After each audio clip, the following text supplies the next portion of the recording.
우리가 지난 시간에는 시편 14편 말씀을 같이 공부했습니다. 그랬는데 지난 시간에 한 1시간 20분 정도 시편 14편을 공부했는데요. 제가 조금 뒷부분에 중요한 내용을 조금 빠뜨린 것 같다. 좀 보충해야 될 부분을 조금 말씀드리고 그 다음에 오늘 시편 15편의 말씀을 공부하도록 하겠습니다. 시편 14편은 어리석은 자란 어떤 자인가 하는 것을 살피었습니다. 지금 화면에 나오듯이 어리석은 자는 어떤 자냐? 그 마음에, 그 속마음에 이르기를 하나님이 없다고 생각하는 사람이다. 이런 사람이 어리석다. 이렇게 어리석은 생각을 하다 보니 그의 열매도 아주 부패하고 소행이 가증하고 선을 행하지 않는 이런 모습으로 나타나게 됩니다. 그런데 오늘날 세상에 많은 사람들이 이렇게 살고 있어요. 하나님이 마치 없는 것처럼 이렇게 사는 사람들이 참 많습니다. 그런데 저나 여러분의 생각은 어떻습니까? 하나님이 없나요? 계시잖아요. 살아계시고 지금도 불꽃 같은 눈동자로 우리의 마음속까지 꿰뚫어 보시며 우리의 머리털까지 세실 정도로 꼼꼼하게 이 세상을 살피시고 주관하고 계신다라는 것을 우리는 믿고 있고 알고 있지 않습니까? 그런데 이 세상의 사람들은 그걸 몰라. 그런데 우리는 그 세상 사람들에게 하나님이 살아계신다라고 아무리 말로 떠들고 설득하고 해도 그들이 믿나요? 안 믿어요. 이 세상의 사람들은 우리 믿는 자들에게 와가지고 뭐라고 얘기하냐? 야, 하나님이 있기는 어디 있어? 하나님 없어. 하나님 있으면 보여봐, 보여봐. 이러고 우리에게 묻는다 이 말입니다. 그러면 우리에게 하나님을 보이라고 하면은 우리는 어떻게 합니까? 이 눈에 보이지 않는 하나님을 어떻게 보여줘요? 내가 또 하나님을 보여주고 싶다고 해서 하나님이 그래 내가 저들에게 내 모습을 나타내 보여줄게 하고 확 하고 나타내시나요? 그렇지 않잖아요. 그러니 세상 사람들이 야 하나님이 어디 계셔? 어디에 존재해? 하나님이 존재한다는 증거를 대봐 라고 얘기를 하면 참 우리는 할 말이 없게 돼요. 근데 어떤 똑똑한 신자는 이런 대답을 합니다. 야, 뭐 하나님을 보이라고? 하나님이 계신 증거를 보여달라고? 그래서 하나님을 보여달라고? 너 하나님 보면 죽어. 그러니까 안 보이는 게 너한텐 다행이야. 이러고 얘기를 한단 말이에요. 근데 이건 참 아주 교묘하게 회피하는 대답입니다. 왜? 하나님 보일 수 없으니까 보면 죽어. 이러면은 그냥 슬쩍 넘어갈 수 있잖아요. 근데 이 중요한 것이 하나 있는데요. 그게 뭐냐 하면은 하나님은 없는 게 아니에요. 여기 지금 중간에 보게 되면 하나님이 어디에 계신다? 의인의 세대에 계심이로다 라는 거예요. 하나님은 어디 계시냐?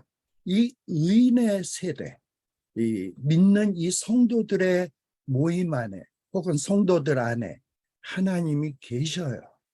그리고 하나님은 이런 우리 의인들, 주님의 보혈의 피로 씻음받고 의로운 자들의 이 삶의 모습을 통해서 하나님이 살아계신다라는 것을 이 하나님이 없다라고 주장하는 자들에게 보여주기를 원해. 우리의 삶의 모습을 통해서 야, 봐봐. 우리의 삶을 봐봐. 하나님 살아계시잖아. 이런 거를 보여주기를 원한다 이 말입니다.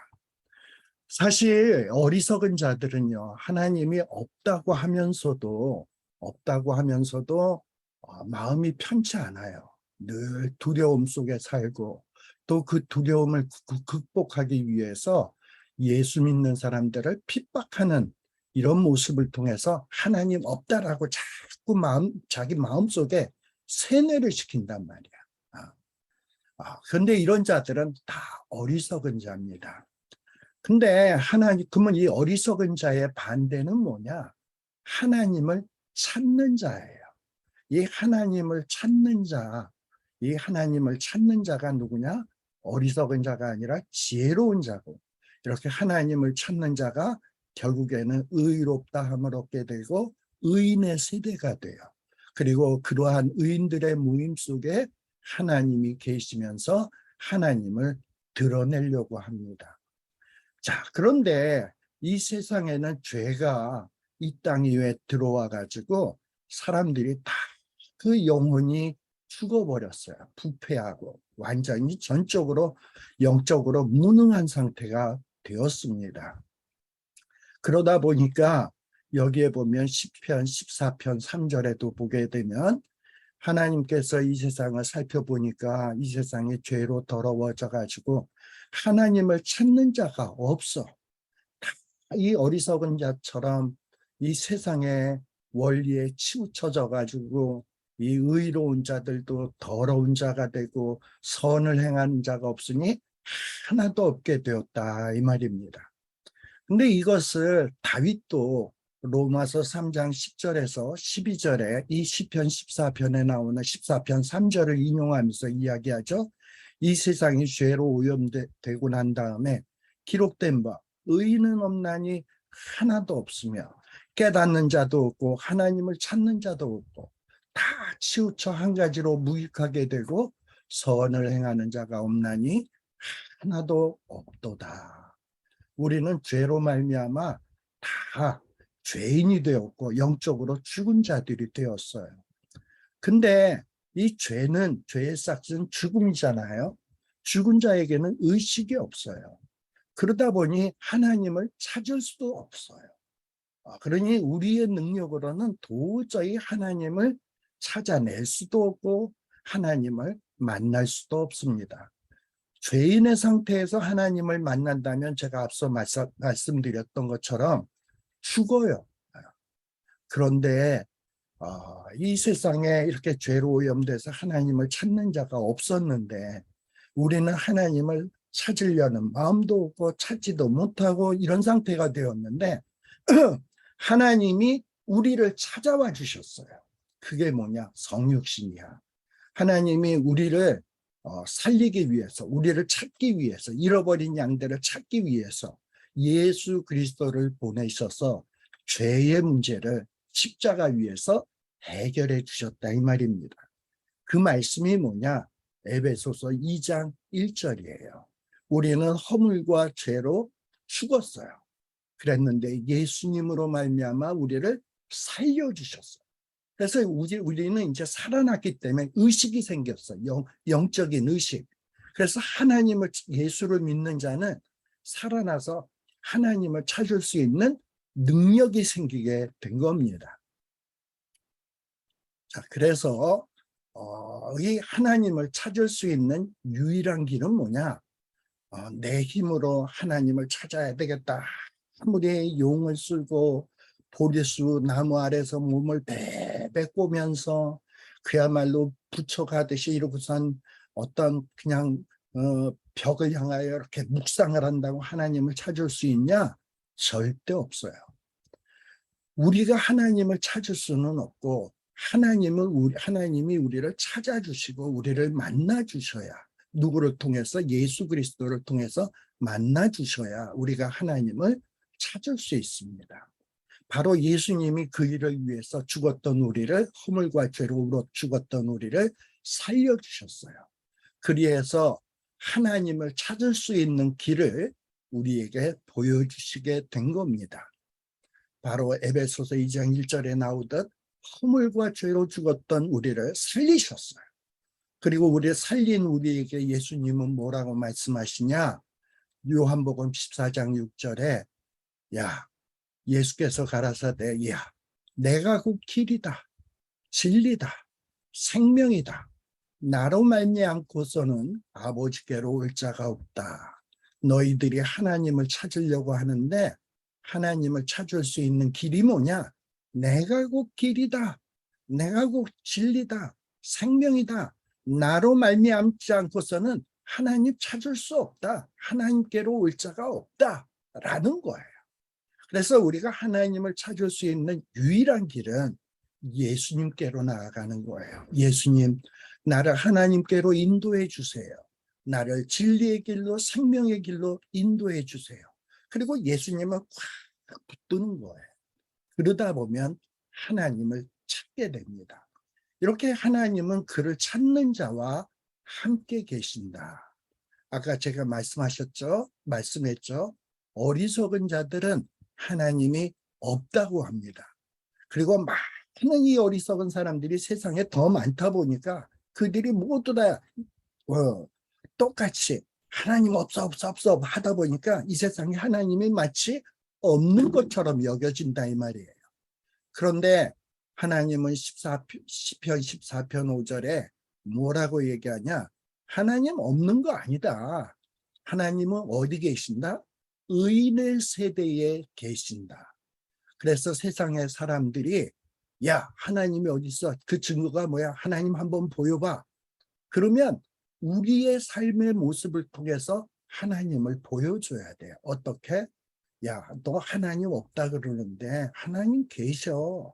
나를 봐봐. 봐봐, 나를 보면 하나님이 계시잖아? 하고 이렇게 얘기할 수 있나요? 여러분 어때요? 여러분에게 누가 와서 하나님 살아계심을 한번 나한테 증명해봐. 하나님을 보여줘봐. 그러면 날 봐. 나를 보면 하나님 살아계시는 거 너도 알지 않니? 이렇게 자신 있게 이야기할 수 있습니까? 참 이런 질문을 받게 되면 마음이 답답하죠. 그래, 내 모습을 통해서 하나님이 나타나나? 하나님이 보여지고 있나? 나를 통해서 하나님이 증명되고 있나? 참 이런 생각을 하다 보면 부끄럽고 가슴이 답답하죠. 그런데 우리가 하나님을 열심히 찾으면 내가 하나님을 보여줘야지, 하나님을 드러내야지, 막 이렇게 노력하지 않는다 할지라도 내가 그냥 예수님 붙잡고 하나님께 나아가고 싶어요. 막 노력을 하다 보면 하나님이 우리 의인의 세대 속에 계시면서 역사를 하십니다. 그리고 하나님이 살아계신다는 사실을 우리를 통해서 증명을 하십니다. 이게 하나님의 뜻이에요. 하나님이 이 세상에 하나님을 드러내고자 하는 방법이 바로 이런 방법을 통해서 하시기를 원해요. 하나님은 저와 여러분들을 통해서 하나님의 존재를 드러내기를 원하신다. 하나님은 어디 계신다? 의인의 세대에 계신다. 저와 여러분들은 예수 그리스도의 보혈의 피로 말미암아 의롭다 여김을 받은 자들이에요. 그리고 우리는 의인이 되었습니다. 그렇다면 우리의 삶의 모습 속에서 누가 드러나느냐? 하나님이 드러나야 되는 거예요. 근데 내가 드러내야지 해서는 절대 안 돼. 그저 할 수 있는 방법은 하나님은 하나님을 찾는 자가 누가 있나 보세요. 근데 여태까지는 어땠냐? 모든 사람들이 하나님을 찾지 않아. 다 사람처럼 치우쳐서 더러운 자가 되고 부패하고 그리고 다 한심하게 돼버렸다 이 말이에요. 그런데 예수님을 믿고 저와 여러분들이 막 하나님을 찾는단 말이에요. 와, 저기 나를 찾는 자가 있네. 예수님이 제시하신 그 길로, 생명의 길로, 진리의 길로 따라오려고 노력하는 자가 있네. 그런 자와 함께 하나님이 함께 계신다 이 말이에요. 그리고 이렇게 하나님이 함께 하시다 보면 하나님의 모습이 드러나게 돼 있어요. 우리가 이것을 보여줘야 되는 거예요. 이 세상에 우리와 함께 계시는 하나님의 모습을 드러내야 된다라는 겁니다. 한국의 그 유명한 설교가인 우리 그 감리교 목사님인데 유기성 목사님이라고 계세요. 선한 목자 장로교회, 선한 목자교회인가? 뭐 그 교회의 담임 목사님이신데, 그분이 설교를 하는데 어떤 유학생 부부 이야기를 하더라고요. 그래서 그 유학생 부부 이야기가 참 마음에 와 닿아서 여러분들한테 이렇게 간접적으로 한번 소개를 해볼까 합니다. 아주 똑똑한 유학생 부부가 있었어요. 미국의 명문대학교에서 남자도 여자도 아주 공부를 열심히 해서 학위를 따고 아주 그냥 똑똑한 이 부부가 있었는데, 근데 이렇게 서로 남자와 여자가 너무 똑똑하다 보면 자기 주관이 강하고, 그리고 자기의 어떤 주장을 굽힐 줄 모르잖아요.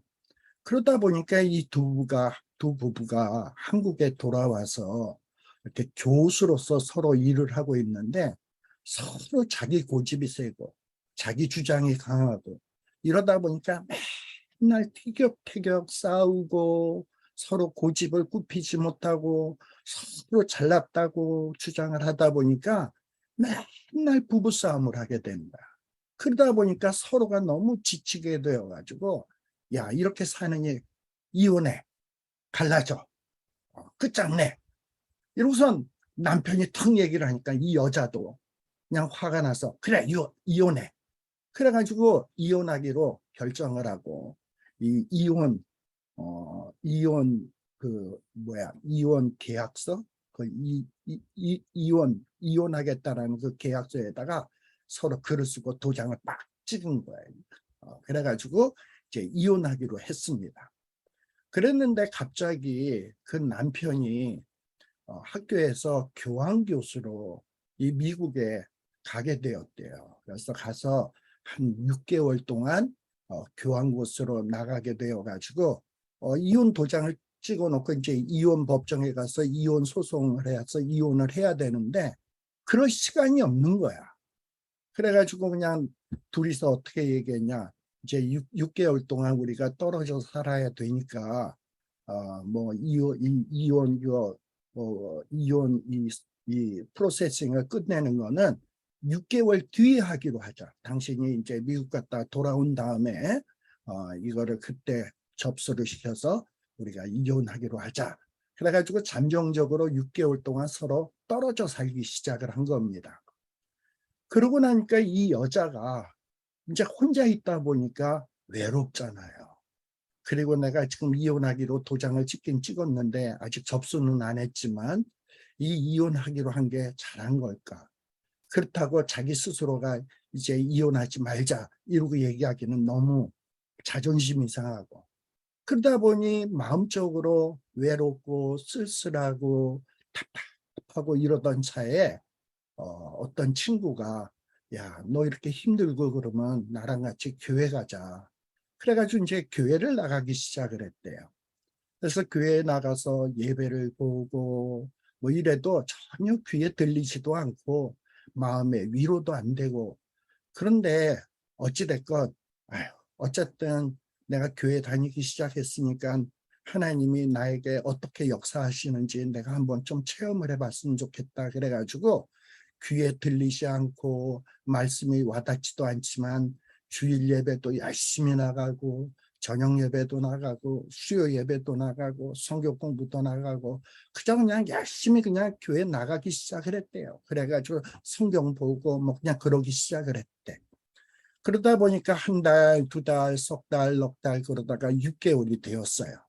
그래가지고 이제 이 남편이 돌아온다고 해가지고 그 남편을 데리러 공항으로 마중을 나간 겁니다. 차를 타고.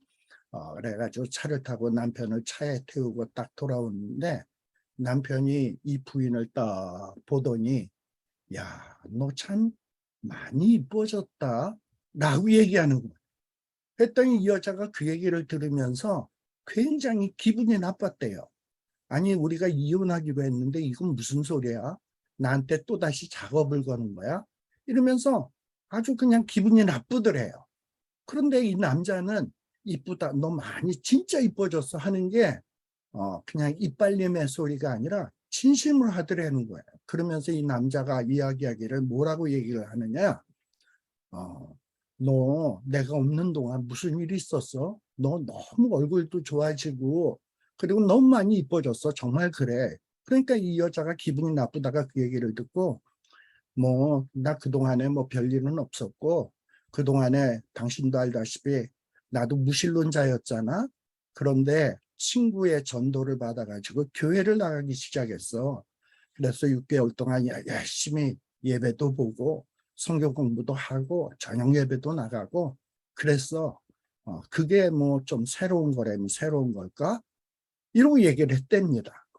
그랬더니 그 남편이 그 이야기를 듣더니 그랬어?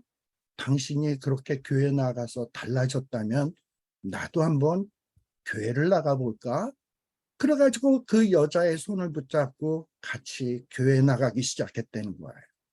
그러면서 이 유학생 부부가 이혼하기로 했던 이혼 그 서약서를 박박 찢어버리고 지금까지 행복하게 잘 살고 있다는 이야기를 그 유기성 목사님이 이야기를 하더라고요. 이렇게 하나님을 열심히 찾다 보면 뭔가 다른 모습이 나타나게 돼 있어요. 그리고 그 다른 모습을 이 세상 사람들은 보게 됩니다. 그리고 거기에 대해서 호기심을 갖게 되고 그 가운데에 하나님이 역사하기 시작하는 거예요. 하나님이 살아계심을 하나님께서 증명하기 시작한다 이 말입니다. 저와 여러분들이 하나님의 살아계심을 이 세상의 어리석은 자들에게 하나님을 보여주려고 막 뭐 이런 이상한 노력할 필요 없어요. 그저 저와 여러분들이 예수님을 믿고 예수님 꽉 붙잡고 그저 열심히 하나님을 찾으면 그런 자가 의롭게 되어지고 그 의인의 세대에 하나님이 함께 계십니다.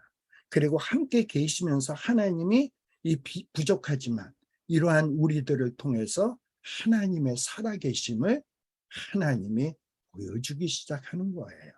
하나님은 이런 방식을 통해서 이 세상에 하나님을 드러내기를 원한다라는 것을 꼭 기억했으면 좋겠습니다.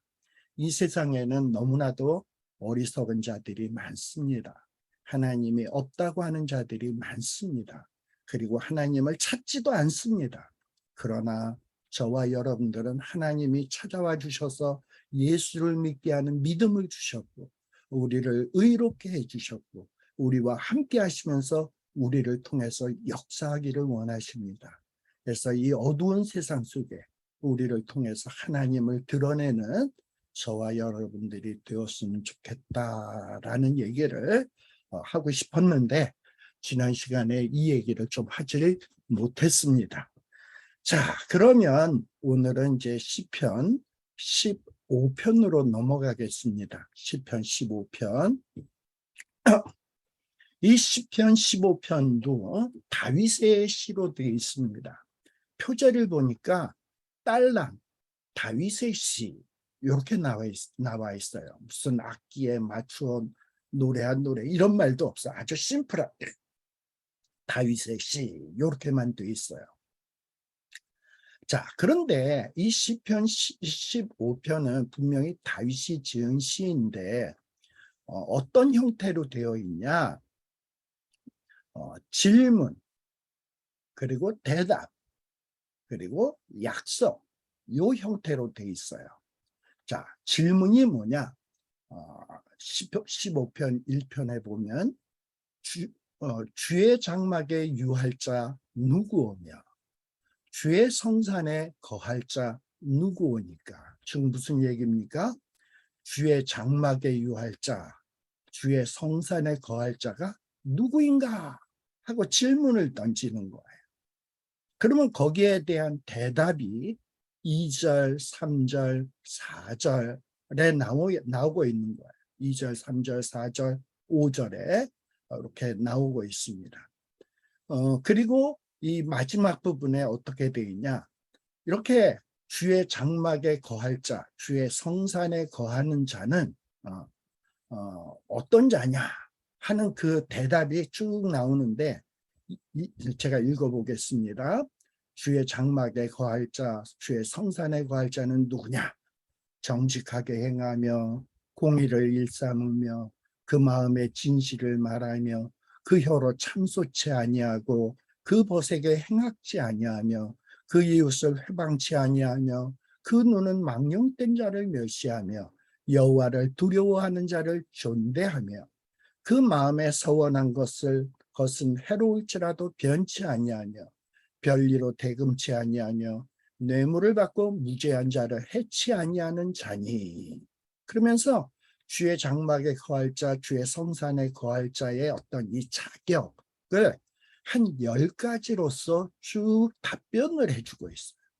그리고 이런 자격을 갖춘 자, 이러한 10가지의 그 자격을 행하는 자에는 영원히 요동치 않게 될 것이다 라는 약속으로서 끝나는 시가 요 시편 15편입니다.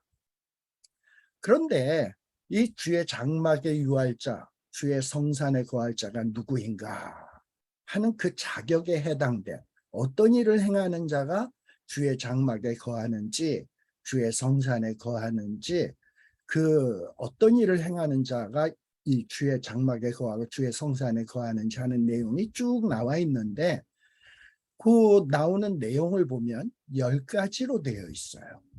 어떻게 10가지냐? 긍정적인 행동 2가지, 부정적인 행동 3가지, 긍정적인 행동 2가지, 부정적인 행동 3가지. 그래서 둘, 셋, 둘, 셋, 둘, 셋이니까 5이죠. 또 후반부에 둘, 셋, 5이죠. 그래서 총 10가지예요. 주의 장막에 거하려면, 주의 성산에 거하려면 10가지, 10가지를, 10가지 명령을, 10가지 행해야 될 것들을 잘 행해야 돼. 그래가지고 어떤 이들은 뭐라고 얘기하냐? 이 시편 15편은 제2의 십계명이다. 지금 무슨 얘기냐? 주의 장막에, 주의 성산에 거하기 위해서 행해야 될 10가지 계명이 시편 15편에 나온다. 그래서 우리가 이 출애굽기에도 십계명이 나오고 신명기에도 십계명이 나오잖아요. 근데 그 출애굽기와 신명기에 나오는 십계명 똑같아요. 그런데 이 시편에 나오는 10가지 내용은 조금 내용이 다르잖아요.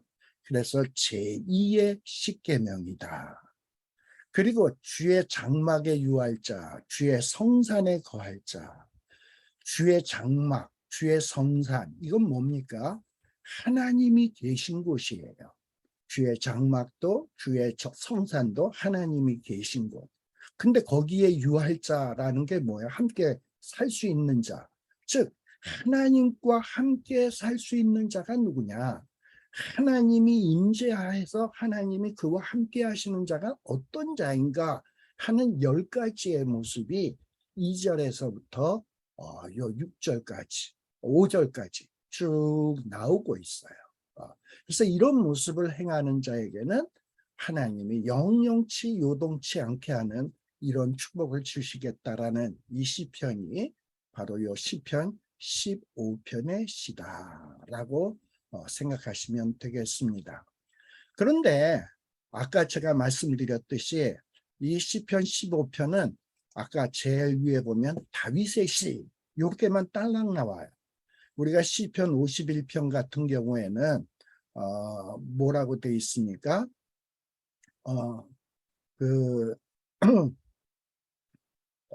다윗이 바세바와 범죄하고 난 뒤에 나단이 꾸중하러 온 때에 지은 시다 라고 이렇게 표제에 설명이 나와 있잖아. 그런데 요 시편 15편 같은 경우에는 어떤 이 다윗이 어떤 상황 속에서 지은 시인가 하는 내용이 나와 있지를 않아요. 혹시 우리 미선 집사님 카메라 오픈으로 돼 있으면 카메라를 꺼주시길 바랍니다. 자, 그래서 이 시편 15편은 어떤 배경에서 이 시편을 노래하게 됐는지 그 배경을 우리가 알 길이 없습니다. 그러나 우리가 시편 제1권의 맥락, 1권의 맥락이라고 하는 것은 시편 1편에서부터 41편까지 그 1권의 맥락, 또는 다윗의 삶의 맥락, 성소의 맥락, 또 시편 이 15편의 앞뒤 문백이 아니고 문맥을 통해서 추정해 볼 수 있습니다. 자, 시편 1권의 맥락이라는 게 뭡니까? 시편 제1권은 다윗이 자기의 믿음의 후손들과 자기가 사랑하는 백성들에게 어떻게 하면 정말 복된 사람으로서 하나님과 교제하면서 잘 신앙생활을 할 수 있을까 하는, 그 신앙생활을 잘 할 수 있도록 하게 하기 위해서 무엇을 알아야 되는가 하는 내용들을 노래로 만들어서 묶어놓은 책이 시편 제1권이라고 그랬어요. 그래서 이 시편 15편은 뭐냐?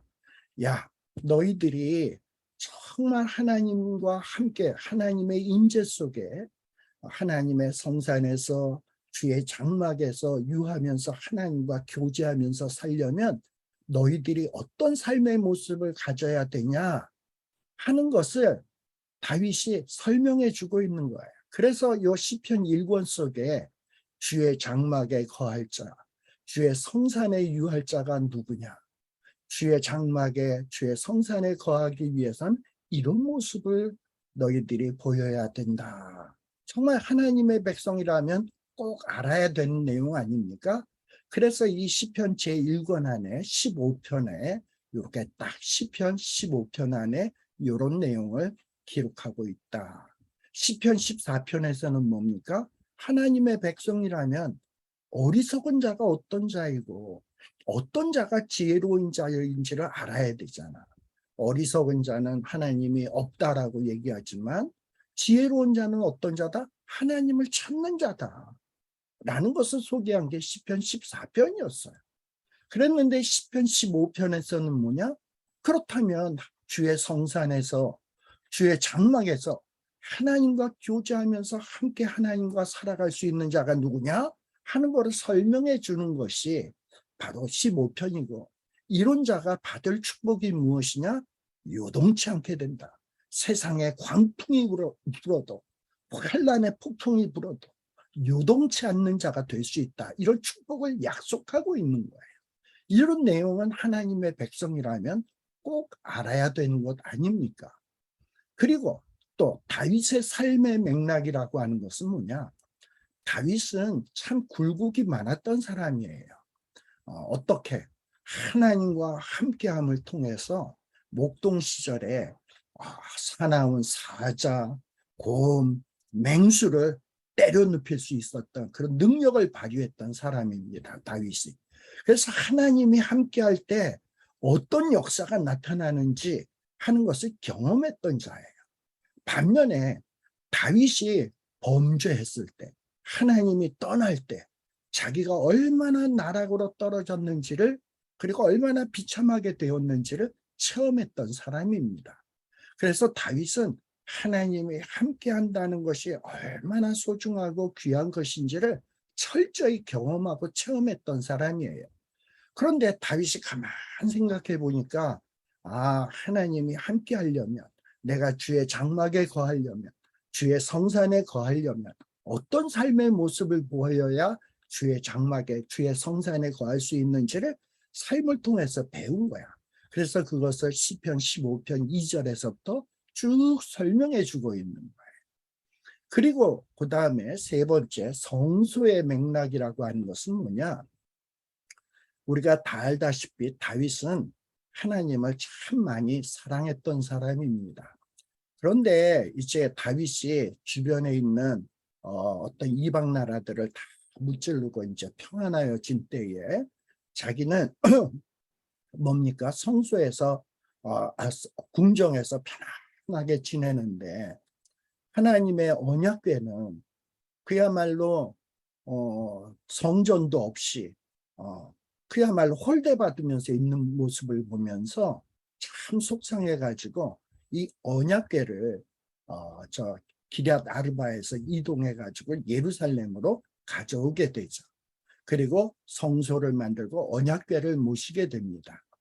그리고 이렇게 성소에다 언약궤를 모시다 보니까 사람들이 이제 이 성소에 1년에 3차씩 이 성소를 찾아오지 않습니까? 우리 이제 좀 뒤에 나오겠습니다만, 잠깐 한번 볼까요? 자, 이스라엘 백성은요, 1년에 3차에 걸쳐서 여호와 앞에 반드시 나와야 합니다. 특별히 이스라엘 백성 가운데 남자들은요. 그 명령이 어디에 나오냐? 출애굽기 34장 22절에서부터 23절에 나와요. 그래서 출애굽기 34장 22절 23절에 보면 이스라엘 백성들에게 하나님이 뭐라고 명령하시냐? 너희들은 77절을 지켜라. 곧 맥추의 초실절을 지키고 가을에는 수장절을 지켜라. 그래서 77절, 맥추절, 그 다음에 수장절, 이 절기를 꼭 지키도록 돼 있어요. 그래서 모든 남자는 1년에 3번씩 하나님 앞에 나와서 보이도록 되어 있습니다. 그런데 이스라엘 백성들이 출애굽을 해서 가나안 땅 들어가 가지고 이제 처음에는 이렇게 사람들이 1년에 3차씩 실로에, 처음에는 이 언약궤가 실로에 있지 않았습니까? 실로에 이렇게 실로에 와가지고 이렇게 절기를 지키곤 했는데, 이 사사시대에 점점 시간이 지나다 보니까 여호수아가 살아있고 여호수아와 함께 있었던 장로들이 살아있을 때는 이렇게 1년에 3차씩 절기를 제대로 지켰는데, 세월이 지나면서 이 2세, 3세들이 되면서 여호와를 사람들이 찾지 않고 여호와의 말씀도 알지 못하고 여호와의 명령에 대해서 제대로 알지 못하다 보니까 이런 절기 때 모이는 일들이 점점 뜸해지기 시작을 했어요. 그리고 또 이렇게 땅이 주어지다 보니까 이 땅에서 먹고 살기 바빠지다 보니까 이 절기를 지키러 가면은 뭐 1주씩 2주씩 지키게 되는데, 그러면 농사 짓는 사람이 얼마나 바쁩니까? 근데 1주 2주 6월절 초실절 뭐 수장절 지키러 갔다 오면 농사 짓는 일이 너무 힘들어. 그러다 보니까 1번 빼먹고 2번 빼먹고 3번 빼먹고 이러면서 빼먹다 보니까 너무 편한 거야. 그러다 보니까 이 절기를 지키러 안 오기 시작을 한 거죠. 그러다 보니 하나님 앞에 나오는 일들이 점점 소홀해지기 시작을 했고, 그리고 또 마침내는 엘리 제사장 때 블레셋의 침략을 받아가지고 언약궤를 뺏기고 실로가 초토화되지 않습니까? 그러다 보니까는 이제 성소가 그냥 쫄딱 망해버린 거야. 그러다 보니 더더욱 안 모이게 되었어요. 그런데 이 다윗이 이제 나라를 안정시키고 성소, 물론 성전은 아니지만 성소를 만들어 놓고 이 회막을 만들어 놓고 다시 언약궤를 모셔다가 이 성막 안에다가 넣어놓다 보니까 사람들이 모여들기 시작을 한 겁니다. 그래서 절기 때마다 이 성소를 향하여 오게 되는 거예요. 그런데 이 시편 15편의 이 말씀은, 이 시편 15편의 이 시는 어떤 시냐? 자, 이 사람들이 성소에 오면서 이 신실한 성도들이, 이스라엘 백성들이 우리가 지금 절기를 지키러 주의 장막에 주의 성산에 가고 있지. 그러면서 주의 성산에 가면서 주의 장막을 향하여 이 순례자의 길을 향하여 이렇게 절기를 지키러 가면서, 야, 주의 장막에 가서 거할 자가 주의 성산에 거할 자, 그 자격이 뭐지? 뭘까? 그러면서 어떤 제사장이나 신앙의 선배들에게 물어보는 거예요. 이 백성들이 주의 장막에 유할 자가 누굽니까? 주의 성산에 거할 자가 누굽니까? 그러면 제사장 같은 사람이 여호와를 대신해서 답변을 해주는 거예요. 너희들이 주의 장막에서 하나님의 임재를 누리려면 이러한 것을 해야 돼. 그러면서 10가지로 쭉 설명해 준 것이 2절, 3절, 4절, 5절의 말씀이에요. 또 이렇게 해가다 보면 너희들이 어찌 된다?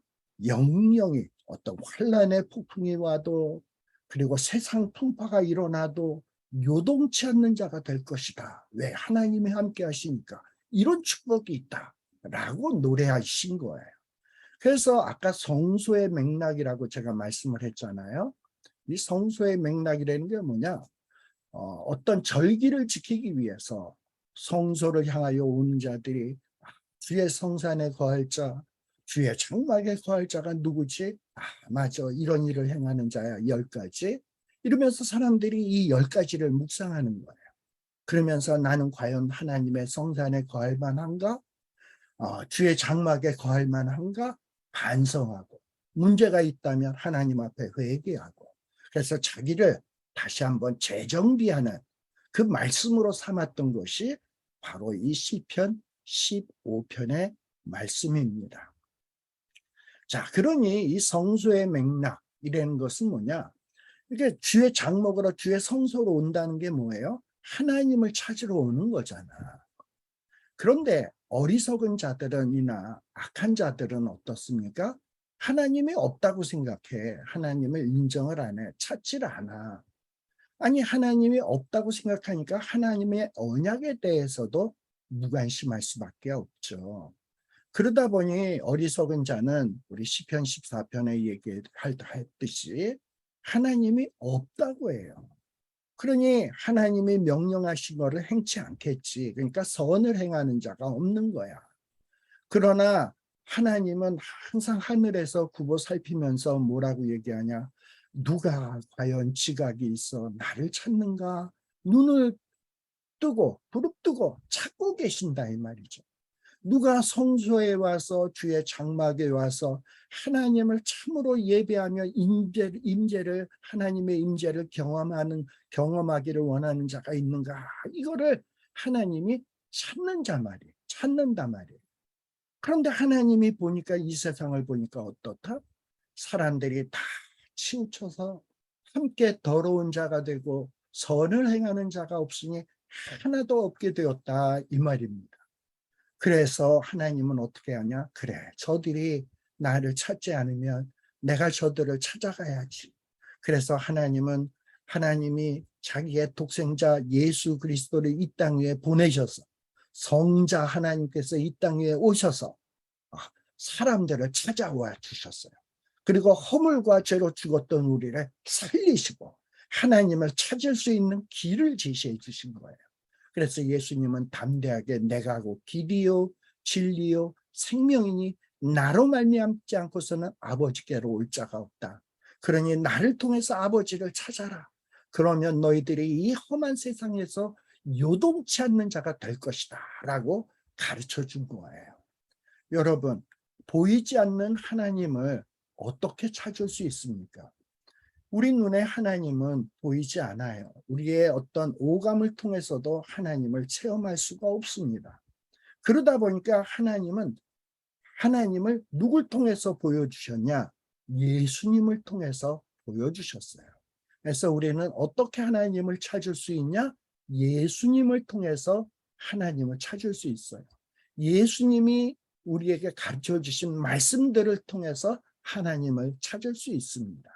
그래서 예수님은 요한복음 14장 21절에 나의 계명을 가지고 지키는 자라야 나를 사랑하는 자니 나를 사랑하는 자는 내 아버지께 사랑을 받을 것이요 나도 그를 사랑하여 그에게 나를 나타내리라.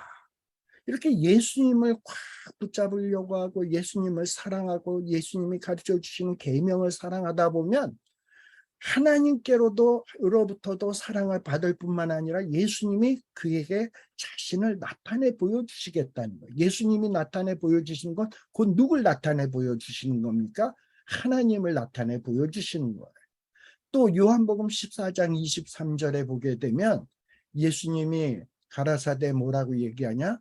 너희들이 나를 사랑해? 나를 꽉 붙잡고 싶어? 그럼 내 말을 지켜. 내 계명을 지켜.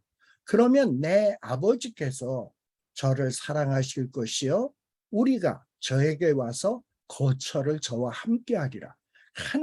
예수님이 거처를 우리와 함께 하신다는 거예요. 우리가 하나님을 사랑하고 예수님을 사랑하고 예수님의 계명을 지키기를 노력하고 막 이러다 보면 하나님이 우리를 사랑해 주실 것이고, 하나님의 거처 주의 장막 주의 성소를 우리와 함께 하셔서 우리를 거기 유하게 하시고 하나님이 우리와 함께 해 주시겠다라는 거예요.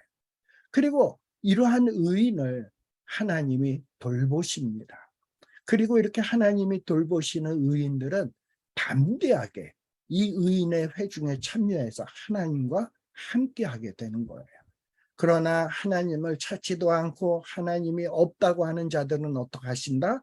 하나님은 그들을 버려두신다. 그리고 그들의 마지막은 어떻다? 멸망이다. 이게 시편 1편에서부터 나오는 내용이에요. 우리 시편 1장 5절에 뭐라고 되어 있습니까? 악인이 누구예요? 그 모든 사상에 하나님이 없다고 하는 자. 이 악인이 뭐예요? 하나님이 없다고 하는 어리석은 자. 이런 자들은 마지막 때 심판을 견디지 못하며, 이런 죄인들은 의인의 회중에 들지 못한다. 왜? 의인의 세대에는 하나님이 함께 하시거든. 근데 거기에 어떻게 악인이 죄인이 함께 하겠어요? 그래서 의인의 회중에 들지 못해. 그러나 하나님을 찾는 자, 그리고 하나님이 의롭다 여겨주신 자들은 하나님과 함께 의인의 회중에 아주 든든하게 서 있게 됩니다. 의인의 길은 시편 1장 6절에 보면 의인의 길은 여호와께서 인정하시나 악인의 길은 어떻게 된다? 쫄딱 망하게 된다. 자, 시편 15편도 어떤 맥락입니까? 시편 1편하고 비교해 보면 주의 장막에 유할 자가 누구냐? 주의 성전에 거할 자가 누구냐? 바로 누구냐? 주님을 찾는 자들이에요. 주님을 찾는 자란 뭐냐? 주님을 사랑해서 주님의 계명을 지키는 자야. 그래서 시편 15편 2절에서부터 아까 5절까지에 나오는 내용이 뭐라고요? 제2의 십계명이다. 십계명. 이 제2의 십계명을, 하나님이 주신 그 계명을 열심히 지키려고 하는 자가 하나님을 사랑하는 자고, 이 하나님을 사랑하는 자를 하나님도 사랑하시고 그들과 하나님이 거처를 함께 하시겠다라고 약속하고 있는 겁니다. 그래서 이 시편 15편의 내용을 이 앞에 나오는 시편들과 연결해서 이렇게 살펴보는 것이 중요합니다. 자, 이렇게 주의 장막에 유하고 성산에 거한다. 주의 장막에 유하고 주의 성산에 거한다라는 것은 뭐 이 텐트에 있고 이 산에 신의 산 같은 산 위에 올라가 있는 어떤 장소적 거리적 의미가 아닙니다. 주의 장막에 유하고 주의 성산에 거한다라는 것은 하나님과 함께하는 자라는 얘기예요. 하나님과 함께하는 자. 하나님이 거하시는 곳이 하나님의 장막이고 하나님이 거하시는 곳이 하나님의 성산이지. 그래서 주의 장막에 유한다, 주의 성산에 거한다라는 것은 하나님과 함께하는 자예요. 그리고 하나님과 함께해서 하나님께 예배하는 자가 바로 주의 장막에 유하고 주의 성산에 거할 자다라는 의미입니다. 그래서 이 10가지 계명으로 어떻게 하면 하나님과 동행하며 하나님 앞에 참다운 예배자가 될 수 있는지를 이 시편 15편 2절에서부터 쭉 설명해 주고 있습니다. 이스라엘 백성들은 이 부모가 자식들에게 하나님의 말씀으로 잘 교육하는 것이 부모의 의무였어요. 그래서 이스라엘 백성 부모들은 어린 자녀들에게 손목에다 띠를 매주고 미간에다가 이렇게 또 띠를 매주고 민지방에다가 말씀을 기록해서 붙여주고 이러면서 끊임없이 자녀들에게 말씀을 가르쳤습니다. 근데 아마도 이 십계명을 가르칠 때 부모들이 어떻게 가르쳤을까라는 것을 우리가 좀 생각해 볼 필요가 있는데, 우리 십계명은 10가지 계명이잖아요. 근데 우리 이 손가락이 몇 개가 있습니까? 10개가 있잖아요. 그래가지고 아마도 이스라엘 부모들은 이 손가락을 딱 들고선 첫째, 나 외에는 다리신을 내게 두지 말지니라. 그 다음에 어떤 형상이라도 만들지 말라. 세 번째는 뭐지? 하나님의 이름을 망령되이 걸지 말아라. 네 번째는 뭐지? 안식일을 기억하여 거룩하게 지켜라. 우계명은 뭐지? 내 부모를 공경해라. 이러면서 십계명을 가르쳤어요. 그리고 또 어쩌면 또 10개의 손가락을 가지고서 어떻게 하냐? 야, 잘 봐. 주의 장막에 거할 자가 누구지? 정직하게 행하며 공의를 일삼으며. 첫 번째, 정직하게 행하며 공의를 일삼아야 되고요. 요거는 하나예요. 정직하게 행하며 공의를 일삼으며. 그 다음에 두 번째는 진실을 말하며. 세 번째는 혀로 참소치 아니하고 그 벗에게 행악지 아니하며 이웃을 회방치 아니하며. 이러면서 10가지를 자녀들에게 외우도록 만들었다 이 말이에요. 십계명도 외우도록 만들고 시편 15편에 나오는 내용도 시니까 외우기가 쉽잖아요. 그래서 10손가락을 가리켜서 야, 너가 하나님과 함께하기 위해서는 어떠해야 되는 줄 알아? 따라해봐. 정직하게 행하고 공의를 일삼아야 돼. 마음의 진실을 말해야 돼. 혀로 참소치 않아야 돼. 이러면서 자녀들을 가르쳤다 이 말입니다. 저와 여러분들은 우리의 자녀들에게 너 가장 큰 축복이 뭐니? 뭔지 아니? 하나님이 함께 하는 거야. 하나님이 함께 하려면 어떻게 해야 되는 줄 아니? 손가락 펴봐. 이러면서 자녀들에게 가르쳐야 된다 이 말입니다.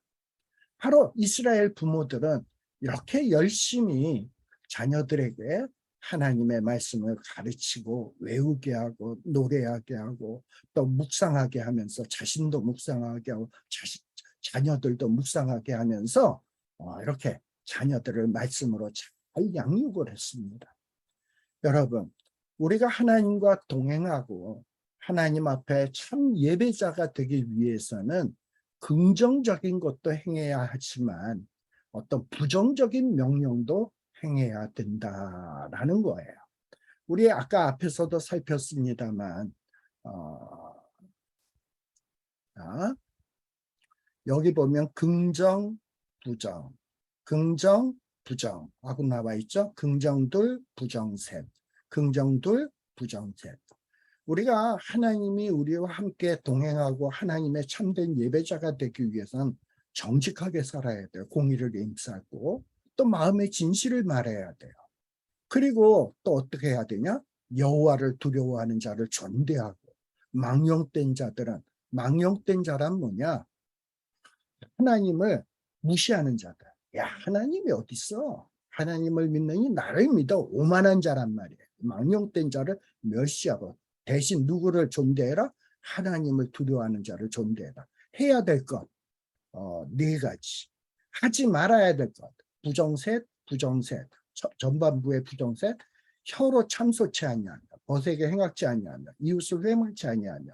여기 보면 아니하며 또 여기에도 마지막 5절에도 보면 아니하는 자니 이렇게 돼 있잖아요. 이렇게 하나님과 동행하고 하나님 앞에 참된 예배자가 되기 위해서는 긍정적인 명령도 행해야 되지만 하지 말아야 될 것도 하지 않아야 됩니다.